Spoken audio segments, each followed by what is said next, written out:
Eu gostaria de começar agradecendo a Tele Brasil por ter me convidado para moderar esse painel, que é um tema que eu acho fascinante, é um tema que eu penso todos os dias, que é como melhorar a sociedade em que a gente vive, né? Aqui no Brasil, a Janine citou 4 casos, né, de atuação do Big Data para melhorar segurança e saúde, e a gente só não tem terremoto, o resto a gente tem. A gente tem malária, febre amarela, dengue e muitos outros problemas que poderiam ser mitigados ou resolvidos com o uso desses dados, né, das operadoras. Claro que junto com o governo e tudo mais. Queria começar aqui o painel conversando com o Ricardo. Bom dia, Ricardo. Vamos começar, né, entendendo melhor o que é o Big Data. É big mesmo? Como é o tamanho da base de dados da Vivo e como vocês usam esses dados hoje em dia? Olá, obrigado. Bom dia, obrigado pelo convite para a gente estar aqui hoje falando um pouquinho desse assunto. Eu acho que, de alguns anos para cá, as operadoras acordaram um pouco para esse tema, né? Vários outros modelos de negócio foram criados nos últimos anos utilizando, né, as informações dos clientes, e se os dados são aí o petróleo da nova economia, as operadoras são os pipes, né, são os canos por onde passa toda essa riqueza. E essa riqueza de dados e informações passava pelas redes das operadoras e nós investimos muito pouco em entender, coletar, armazenar, estruturar esses dados e retirar insights. Então, acho que a indústria inteira vem se movimentando aí nos últimos anos para isso. Especificamente, a Telefônica começou esse movimento há uns 5, 4 anos, né? Passa muito por um investimento muito grande em infraestrutura, né, para se preparar para tudo isso. Hoje, aqui no Brasil, a gente tem um lago de dados, né, um data lake realmente grande, realmente big. É difícil estimar, mas a gente acredita que tem o maior lago de dados da América Latina, não só em telecom, mas em praticamente todas as indústrias. Eu costumo dizer lá para o meu time de cientistas de dados, que é um perfil completamente diferente de profissional, que o Data Lake da Vivo é como se fosse a Disneylândia para eles, né? Porque cientista de dados gosta de grandes massas de dados, com grande variedade, para poder criar modelo. Não tem nada melhor do que uma operadora de telecomunicações para fazer isso. Então, hoje a gente tem mais ou menos uns 20 petabytes de dados armazenados, numa estrutura on-premises e também com modelos na nuvem, que faz com que a gente consiga, hoje, utilizar esses dados para gerar insights, tanto para casos de usos internos, né? Então, melhorar nossas redes, melhorar a prestação de serviço, ter modelos proativos para gestão da base de clientes, gestão de qualidade, etc., garantia de receita. Então, eu podia ficar aqui falando de N cases e também de monetização externa, né, explorando esses dados para gerar insights para outras indústrias, né, e também colaborando com entidades governamentais. É big mesmo, viu, gente? Enorme. Mário, bom dia. Buongiorno. Buongiorno. Como a TIM tem usado o Big Data? Você pode dar alguns exemplos, inclusive de colaboração com governos que vocês tenham usado, ou apenas para uso interno? Como vocês têm usado esses dados hoje em dia? Bom dia a todos. Obrigado pelo convite, por esse painel, que, na verdade, é a janela não só em cima do futuro, mas do presente. É um pouco as mesmas considerações que agora o colega Davi fez. Hoje, o Big Data é uma metáfora, um grande lago, onde se pode mergulhar, se pode navegar, se pode fazer, assim, sondar alguns testes. E a gente tem usado esses dados exatamente no mesmo sentido. O primeiro uso do dado é, na verdade, aprimorar a experiência do cliente usando esses dados para conhecer melhor o comportamento do cliente na nossa rede. Isso, obviamente, gera muito mais conhecimento, muito mais velocidade na capacidade de entender e, às vezes, de aprimorar esta experiência. Depois, é óbvio que esses dados são também uma base digamos, de geração de outra informação que permite também algumas algumas parcerias que já há muito tempo nós estamos fazendo. Sobre a definição de Big Data, um livro recente que é interessante, Big Data and Competition Policy, ele coloca os elementos fundamentais do Big Data se sintetizam em 4V, que não é só volume de Big, é volume, variedade, no sentido de você ter realmente toda uma série de dados muito diferentes que permitem de fazer conexões e gerar novas informações pelas conexões de dados. A velocidade, fazer isso em tempo real com capacidade de processamento e transmissão, que obviamente é um elemento fundamental, e todos esses 3V geram o quê? O valor deste que é o novo petróleo. Mas assim, depois, assim como o petróleo fez muitas boas coisas para o desenvolvimento humano, o petróleo gerou também alguns problemas. Então, hoje, a gente se depara, sobretudo em termos de política pública, como a gente faz que este combustível da indústria, digamos, 4.0, chamada, seja preservado dos problemas que pode criar. Alguns exemplos, eu gosto sempre de citar alguns exemplos que foram bem anteriores ao uso da palavra de Big Data. Alguns exemplos a gente até compartilha com a Vivo. Nós temos há muito tempo uma parceria, por exemplo, com a CEMADEM para usar as torres como coleta de dados, como modelos preditivos de mapas pluviométricos. Não? Isso aqui acontece há muitos anos, antes da palavra Big Data entrar no dia a dia. E, nesse sentido, a gente tem também uma coisa que fazemos com uma instituição que se chama Planetary Skin Institute, em que a gente coleta os dados da degradação da performance do radioenlaces por a umidade, também para construir mapas pluviométricos. Então, mas assim, as possibilidades são realmente infinitas também. E quando você coleta, porque eu entendo que aí você está falando de informações que podem prever alagamentos, podem prever, né, outros tipos de desastres.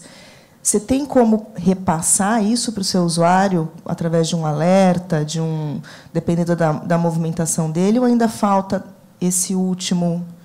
Na verdade, o que acontece? A informação que chega depois à administração pública é tratada, e, na verdade, naquele caso, é a administração pública que gera o sistema de alerta, porque a operadora pode coletar, agregar, mas, assim, a função depois digamos, de alerta público é um pouco difícil considerar depois da operadora nesse sentido. Mas, assim, a parceria é também na distribuição dessas tarefas. E hoje funciona em muitos exemplos. Eu acho que digamos, a iniciativa da GSM Association tenta realmente coletar isso aqui como um grande movimento de potencial do setor de contribuir com as próprias, digamos, capacidades de armazenamento, coleta de dados e processamento de dados a esta que é algo muito valioso para a sociedade. Perfeito, obrigada. Nesse evento, né, desse ano, a gente tá pensando muito nos 20 anos que se passaram e nos 20 anos que a gente tem à frente. E, quando a gente fala de uso de dados, a gente pensa muito em privacidade, né? É uma questão central. Conselheiro Otávio, bom dia. Eu gostaria de saber se você acha que o framework regulatório de hoje está preparado para lidar com esse tipo de uso de dados que é importante, a Janine mencionou, a gente está falando de dados agregados e anonimizados, né? O Big Data tem que ter essa função são grandes dados que estão circulando por aí. Como o senhor vê essa parte regulatória preparada ou não para essa nova onda aí de tecnologia? Muito bem, muito bom dia. Cumprimento os membros da nossa mesa, sem mesa, aqui desse painel. Agradeço o convite que me foi feito, na pessoa do Samuel, na pessoa do presidente do Sindicato Brasil. O presidente e o presidente executivo estão aqui presentes. Senhoras e senhores, esse é um tema que precisa que nós demos 2 passos atrás para compreender um ponto central, que é o desenvolvimento do conceito de Big Data a partir de uma transformação que vai ocorrer no final dos anos 80, que vai na contramão daquilo que se regularmente, de maneira ordinária, se repete, que é a ideia da publicização da vida, da publicização do direito, a publicização das instituições. O fenômeno do Big Data, apesar de ter contato com enormes investimentos públicos, especialmente nos Estados Unidos, é um fenômeno que mostra uma verdadeira capacidade de desenvolvimento do mundo privado.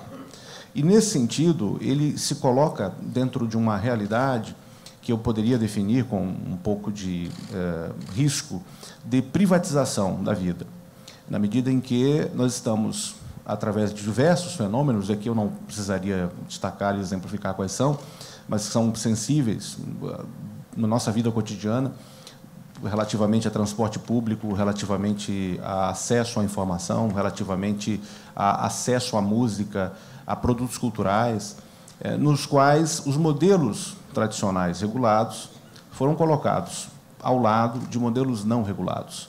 E esses modelos não regulados têm se desenvolvido no mundo privado e, evidentemente, favorecidos por uma série de assimetrias, inclusive tributárias e regulatórias, e têm apresentado essa capacidade de surpreender as instituições e as próprias pessoas.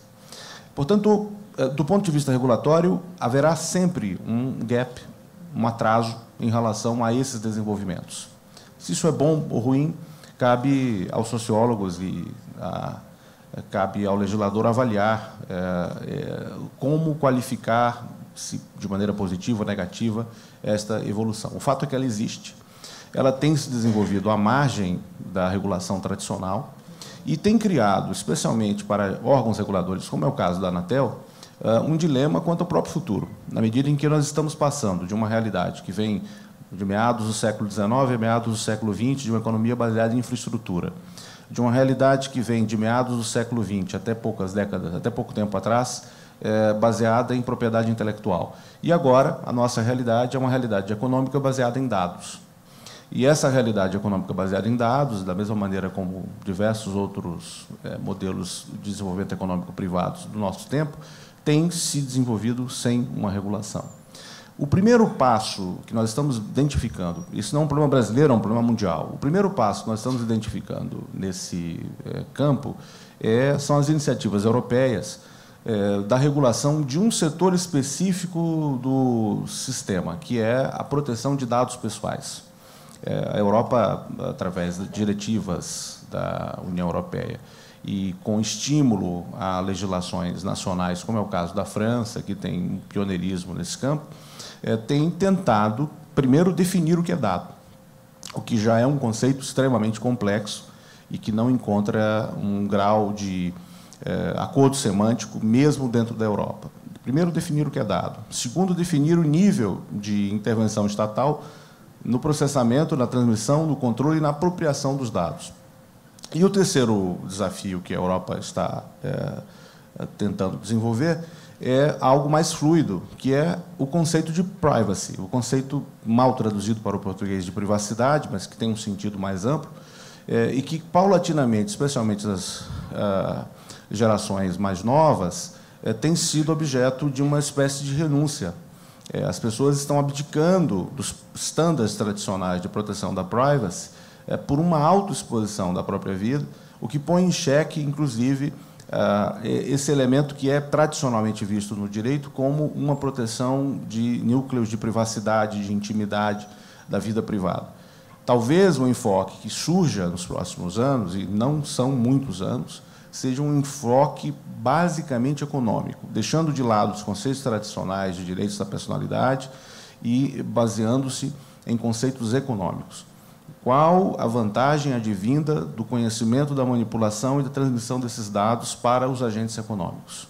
Talvez por aí seja possível pensar em um modelo de regulação que ultrapasse os cânones tradicionais. Porque, do ponto de vista da visão clássica do dado como uma proteção da privacy, eu temo que esse conceito rapidamente se torne obsoleto. Eu tenho a impressão que a gente viu, a gente está coletando dados. Hoje em dia, a gente é um grande observador das tragédias, dos acontecimentos humanos, né? E que o Big Data seria uma segunda etapa disso, que é como você usar isso de uma forma preventiva, né? Todo mundo aqui viu a policial que reagiu ao assalto e foi parar na capa de jornais dos Estados Unidos. São exemplos como esses que eu sinto que a GSMA e esse uso de Big Data tenta... claro, esse é um exemplo individual, seria mais a questão coletiva, mas tenta prevenir. E, aproveitando a fala do conselheiro, dessa questão dos aplicativos, em comparação às operadoras, do que é regulado e do que não é regulado, eu queria trazer um outro exemplo concreto, Mário. O Rio de Janeiro está enfrentando uma situação de violência generalizada, e surgiu, no meio dessa situação de urgência da sociedade, um aplicativo que prevê tiroteios, por exemplo, né? Que eu acho que é um uso curioso. As operadoras já aprenderam a usar dados que poderiam ser compartilhados com a autorização dos usuários para prevenir tragédias, fatalidades, ou isso não caberia às operadoras? Na verdade, digamos, a cooperação no poder público local, sobretudo com as operadoras, é algo que já acontece. Faço outro exemplo. Na época das Olimpíadas, nós tivemos uma parceria com a Prefeitura do Rio de Janeiro, cedendo, digamos, as mapas de calor das movimentações dos clientes, sobretudo estrangeiros em roaming, em cima da nossa rede. E, em cima dessas informações, foi feita a logística de distribuição de ônibus. Não? Então, isso aqui podemos dizer, não é difícil. Não? A verdadeira questão hoje sobre Big Data não é ir lá e brincar com analistas de dados, é ter a demanda. Hoje, o que a gente não está sendo definida não é tanto as respostas são praticamente ilimitadas. É a demanda que a gente precisa, o que queremos fazer. Não? Porque a demanda desenha depois a forma em que eu entro dentro do mundo Big Data. Mas dentro dessa demanda, pega um pouco o gancho do estímulo do conselheiro Otávio, temos uma questão relacionada a como é que a gente faz a que o social good, não, do Big Data não se torne um private evil, não? Ou seja, nós temos um tema de modalidade de coleta dos dados que ainda encontra no mundo inteiro, não no Brasil, algumas reais questões. Eu estava comentando com o Levi antes, tivemos o presidente do Facebook, que foi no Senado americano e no Parlamento Europeu dizer, basicamente, olha, vazaram 90 milhões de perfis de dados pessoais de indivíduos. Sorry, eu não fiz o que tinha que fazer, a próxima vez vou fazer melhor. Agora, imagine uma operadora de telecomunicações do mundo inteiro que, digamos, acaba infringindo algumas questões de direito e garantia do usuário, eleva processos da autoridade, chega lá e diz, sorry, eu fiz o meu, não fiz o meu melhor, vou fazer mais. Isso aqui é impossível. O que significa isso aqui? Que exatamente, já hoje temos velocidades e aprimoramentos de regulatórios, não? Que, se é verdade, eu concordo perfeitamente, essa questão da privacidade se tornará sempre mais um tema econômico, então a regulação disso aqui, como podemos dizer, tem que gerar um novo conceito de IoT. IoT é Internet of Things, não? Eu gosto de pensar IoT é Internet of Trust.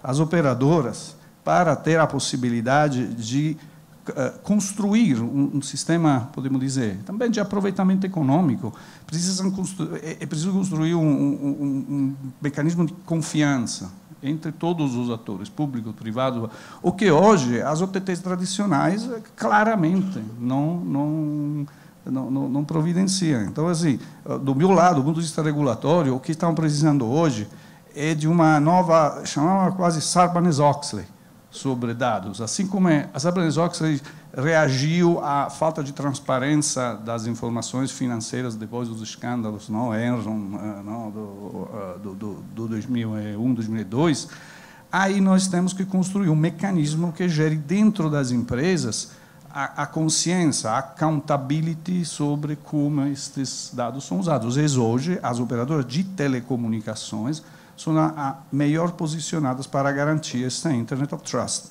muito mais que as OTTs tradicionais, que, na verdade, podemos dizer, fazem um pouco da ambiguidade dessa gestão a grande parte do que economicamente, do que o retorno econômico deles. Então, é uma relação que precisa ser discutida, e, em cima dessa relação, voltando à sua pergunta, que se poderão gerar aquelas demandas, aquelas respostas para realmente gerar o social good sem situações de private evil, digamos. Interessante. Conselheiro Otávio, voltando um pouco a respeito da demanda, né? O Mário menciona a demanda, e me chamou a atenção na apresentação da Janine, quando ela comentou que o governo da Índia decidiu eliminar a tuberculose em 2025, e, novamente, nós temos aqui problemas muito sérios de saúde, né? A gente viu o drama da zika, chikungunya, microencefalia, agora a febre amarela.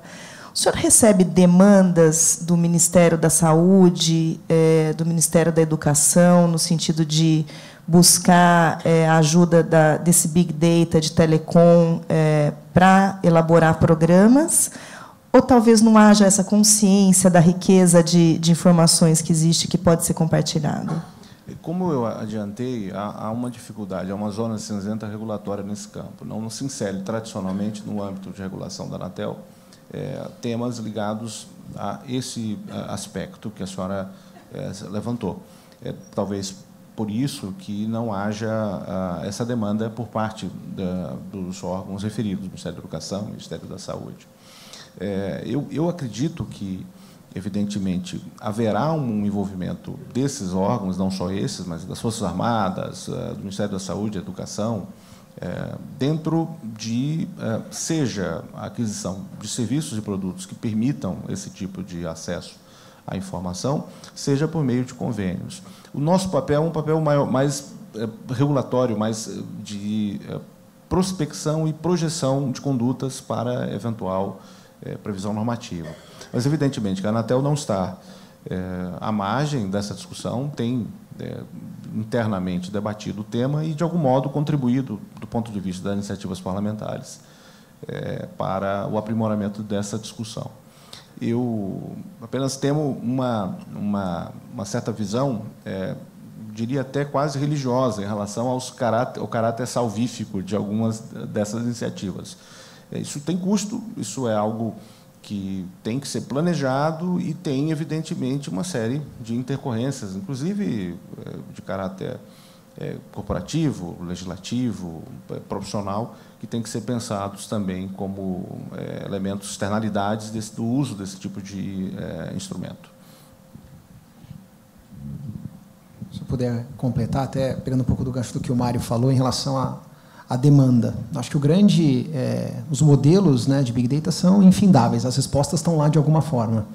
Não adianta nada uma área interna ou uma companhia montar um modelo se não tiver uma pergunta para ser respondida e uma ação a ser feita com essa resposta, né? Então, por exemplo, isso a gente sofre dentro da própria companhia, né? Muitas vezes a gente tem modelos e a ignorância, né, usando essa palavra, das outras áreas em usar as informações do Big Data para ter insights e tomar ações, acontece dentro da própria companhia. Imagine nesse relacionamento com órgãos públicos, etc. Então, acho que eventos como esse, atitudes como a da GSMA, visam justamente isso, mostrar para esses órgãos o poder que as informações das teles têm, para que a gente possa gerar casos que gerem ação, né? No ano passado, a gente fez um caso de uso com a Prefeitura de São Paulo, onde a gente conseguiu correlacionar os dados de deslocamento dos clientes da Vivo na cidade de São Paulo com os índices de poluição. Então, a gente conseguiu fazer um match de 95%, ou seja,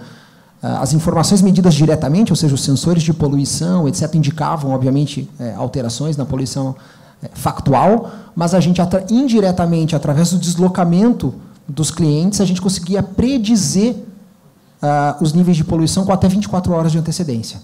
Né? Isso gerou várias ações da Prefeitura de São Paulo para melhorar os níveis de poluição. Então, eu acho que se tem uma preocupação, um problema claro a ser resolvido e que isso seja colocado na mesa e de uma maneira integrada entre as operadoras, porque, obviamente, uma resposta dada pelo Big Data da Vivo, ela é extrapolada em relação aos outros players que atuam no mercado. Né? Então, seria fundamental uma coordenação entre todos os players para que a gente possa ter respostas mais assertivas. Eu fico curiosa a respeito dessa parte, porque o Big Data da Telefônica, da TIM, da Oi, da Claro, são, obviamente, complementares, né? Mas a minha pergunta é assim, então a iniciativa tem que vir de um órgão público que tenha, digamos assim, o poder de justamente zelar pelo bem público no momento do uso desses dados? Eu acho que vai muito como o Mário falou. Como você perguntou, por exemplo, se foi feita alguma coisa, por exemplo, numa catástrofe para indicar, né, por exemplo, a probabilidade de enchentes, etc. Quem tem o relacionamento com o cidadão, quem deve zelar pelo cidadão, é esse órgão público. Nós podemos dar a informação, etc., e podemos, inclusive, ser o canal para informá-los. Mas essa coordenação, sem dúvida, deveria vir desses órgãos. Ou seja, como funcionaria na prática? Eu teria que baixar um aplicativo da CET e eles, sim, me dariam um alerta através dos dados que vocês fornecem? Ou isso poderia ser feito através de um aplicativo da Telefônica? Poderia ser feito por um SMS, não precisa necessariamente baixar um aplicativo. Então, vamos imaginar, nós poderíamos compartilhar essas informações com, por exemplo, a CET, né? E a CET informar por SMS probabilidade de enchente numa certa região, de acordo com a variação dos níveis pluviométricos e assim por diante. Existem N maneiras de fazer isso através de N canais de comunicação com o consumidor. Uma perguntinha provocativa, né? Aqui o que não falta é tragédia social, né, gente? Repetindo, né? E como o representante da Huawei mencionou, a gente tem muito uso de mobile technology, de celular. Todo mundo tem um celular. Ricardo, como você faria para lidar com essa situação da greve dos caminhoneiros aqui? Todo mundo está com o seu celular. Se o aeroporto tivesse fechado, no mundo ideal, como a gente ficaria sabendo que a gente não pode sair do hotel, que o nosso voo não vai sair? Eu acho que, nesse caso, a beleza do Big Data é você tirar insights de informações que não estão diretamente relacionadas àquele efeito, né? Ou seja, tirar informações de coisas que estão mais escondidas, indiretamente. Eu acho que a situação que a gente vem enfrentando hoje com greve de caminhoneiros, etc., estava na cara de todo mundo, né? A gente não precisa de Big Data para saber o que aconteceu, né, e predizer que isso podia acontecer. E existem outras maneiras da gente saber, aí, obviamente, dos voos e dos riscos que a gente tem de ficar aqui em Brasília ou em São Paulo, ilhados aí por um tempo. Talvez precise do Big Data para reorganizar o transporte de combustível no país. Isso exatamente, sim. Exatamente. Conselheiro Otávio, novamente, a gente está falando aqui de uma colaboração de dados entre as operadoras, né? Um grande pool de dados que seria usado para o bem comum, para o bem da sociedade.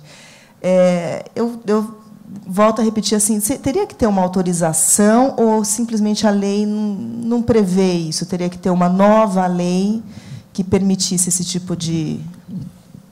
Eu retomo um aspecto da sua pergunta anterior, a respeito de um órgão, né? A discussão hoje no Brasil, especialmente na Câmara e no Senado, onde há a tramitação de 2 projetos de lei relativamente à proteção de dados, se há necessidade de um órgão regulador para a proteção de dados e se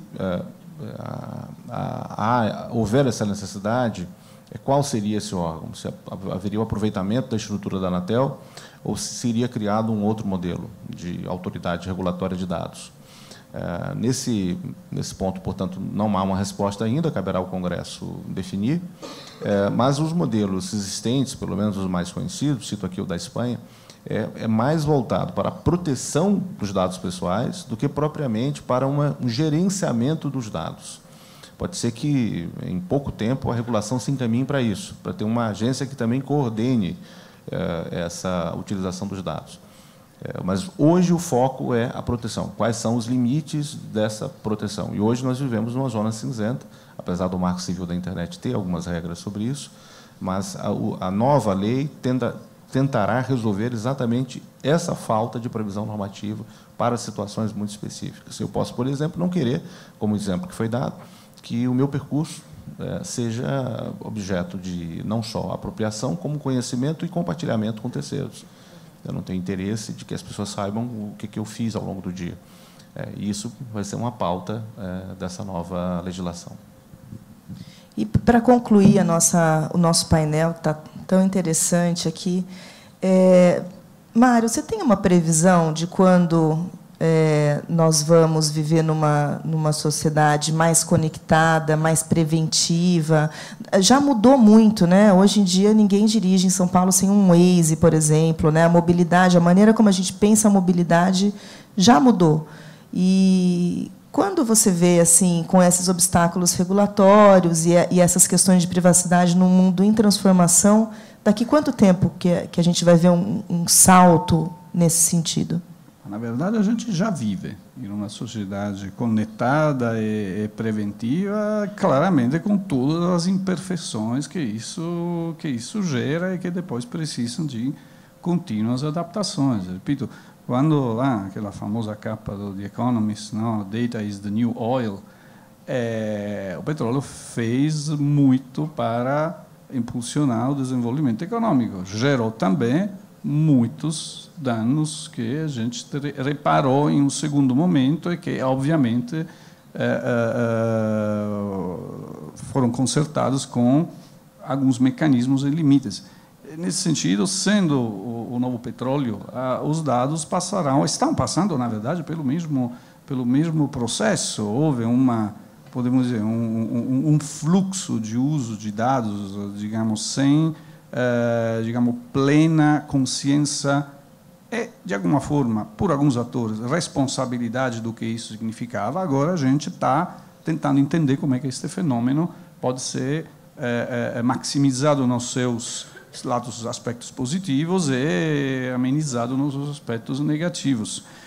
Sempre considerando que, de novo, como o conselheiro Otávio bem pontuou, temos que entender se a sociedade que considera isso aqui como um direito da pessoa, como é um pouco no conceito europeu, ou como um direito do consumidor, um conceito mais econômico, como em um ambiente mais dos Estados Unidos. É evidente que, se a gente define o novo petróleo, o petróleo tem, digamos, o recurso tem um valor econômico e teremos que lidar com a dimensão econômica além que pessoal desses dados. Já estamos nesse mundo, esse mundo é imperfeito e os ajustes de um mundo imperfeito não têm um prazo, são infinitos. Na verdade, a nossa jornada. Temos que, talvez, avançar para poder responder à sociedade alguma coisa um pouco mais elaborada que, desculpe, a próxima vez vou fazer melhor. Talvez a gente vai estar precisando reformar a casa, né? Não é construir uma casa nova. Sim. Muito obrigada a todos, obrigada pela atenção. Encerramos aqui.